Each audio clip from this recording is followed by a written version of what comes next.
The Apollo space program had a profound effect on the United States of America and left an unforgettable legacy. To many, this legacy was one of pride, respect, and success. But to others, this legacy was one of wastefulness, misunderstood priorities, and racial tension. This conflict raises a critical and controversial question. Should man have gone to the moon? At the conclusion of World War II, the Soviet Union and the United States had very different views for the future of the world. The Soviet Union was a totalitarian establishment whose leader, Joseph Stalin, believed in a communist system, while the United States was a democratic nation headed by an elected president, Harry S. Truman, that's values promoted capitalism and individualism. These basic differences in belief engendered a bitter conflict between the two nations, known as the Cold War. At the heart of the Cold War was a concept known as mutually assured destruction, which rested upon the idea that these two major superpowers could not enter into military conflict without the use of nuclear weapons. Because of this, the war had to be carried out through different venues. In the late 50s and early 60s, space became one of these new venues. On October 4th, 1957, the Soviet Union launched the first artificial satellite, Sputnik 1, into space. This shocked the American population as they felt that the United States had been outwitted by the Soviet Union. In the eyes of President John F. Kennedy, Soviet successes with Sputnik 1 brought into question the effectiveness of a democratic and capitalistic society, as well as increased Soviet standings in the Cold War. As a result of this, he gave 100% support toward the development of the Apollo program. On May 25, 1961, in speaking to Congress, he set the goal of putting a man on the moon before the decade was out. I believe that this nation should commit itself to achieving the goal before this decade is out of landing a man on the moon and returning him safely to the earth. No single space project in this period will be more impressive to mankind or more important for the long-range exploration of space, and none will be so difficult or expensive to accomplish.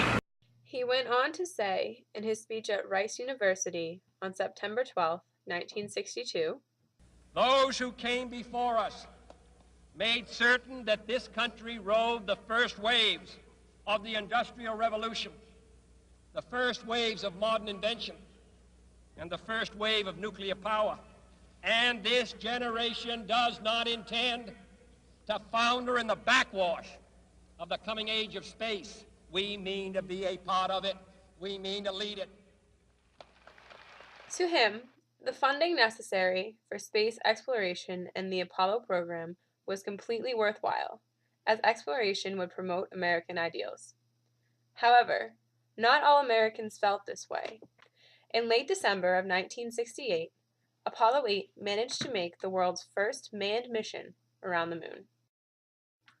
Then, on July 20th, 1969, the Apollo 11 mission, with 600 million people watching, accounting for 1/5 of the world's total population, allowed man to take his first steps on the moon. It's one small step for man, one giant leap for mankind. In the eyes of the government and many people in the United States, this was indeed a tremendous accomplishment. America defeated the Soviet Union in the race to space and achieved Kennedy's goal of putting a man on the moon before the decade was out. However, the question still remains: should man have gone to the moon? To its supporters, the successes of the Apollo program made it worthwhile. They believed that the successes of the Apollo program increased U.S. standings in the Cold War and increased national morale and pride at a critical time. Beating the Soviet Union to the moon excited the U.S. government especially because victory allowed the United States to reclaim its status as the most powerful and advanced country in the world, as well as help to demonstrate that great feats can come from democratic and capitalistic societies. In the words of a former Soviet space official, the Soviet government had to swallow all these feelings of defeat. In regard to morale, The people of the United States had been going through difficult times as a nation, especially in the year 1968. In this turbulent year, the Vietnam War was dividing people, racial tension surged through the nation, and both Martin Luther King Jr. and Robert Kennedy had been assassinated.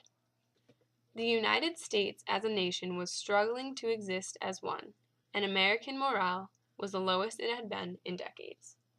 But when Apollo 8 returned at the end of 1968, a telegram was received by the astronauts saying, "You saved 1968." After a year characterized by hardship, conflict, and violence, the Apollo program provided American people with a source of hope and helped to spark feelings of national pride once again.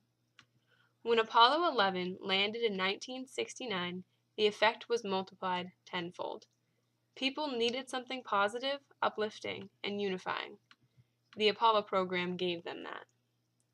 People now began to believe wholeheartedly that a group of dedicated individuals could achieve any goal set before them. The phrase, "If they can put a man on the moon, why can't they, fill in the blank," entered into language. People began to think that anything was possible. The Apollo program brought the country from an emotional low to an emotional high and managed to remind the United States of its brilliant potential as a nation. However, despite these facts, many dissenters saw the Apollo program as a waste of $24 billion that could have been used to improve the quality of life in poor communities. They also saw its accomplishments as the epitome of the racial inequality raging through the United States at the time. The day before the launch of Apollo 11, Ralph Abernathy, chairman of the Southern Christian Leadership Council, brought a group of protesters to the Kennedy Space Center in order to draw attention to the difficulties of the nation's poor population. Although his efforts were small, they spoke volumes about how many poor people in the nation felt about spending $24 billion in space when there were problems on the ground. To these people, Cold War objectives were unimportant, and the so-called morale boost was irrelevant because it did not put food on the table every night.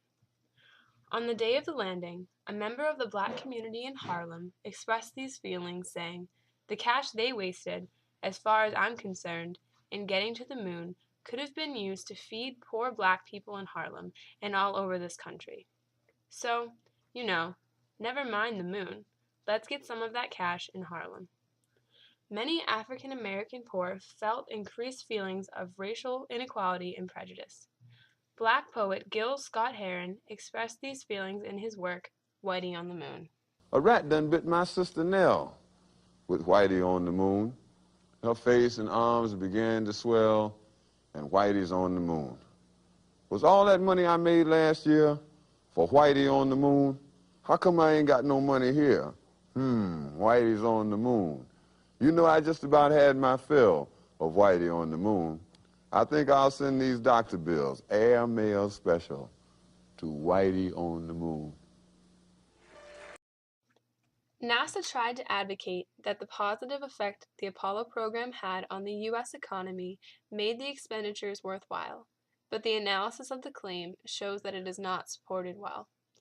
Between the years 1961 and 1974, NASA received a total of $40 billion, 12% of the total federal spending on research and development, and spent $24 billion of those dollars on the Apollo program.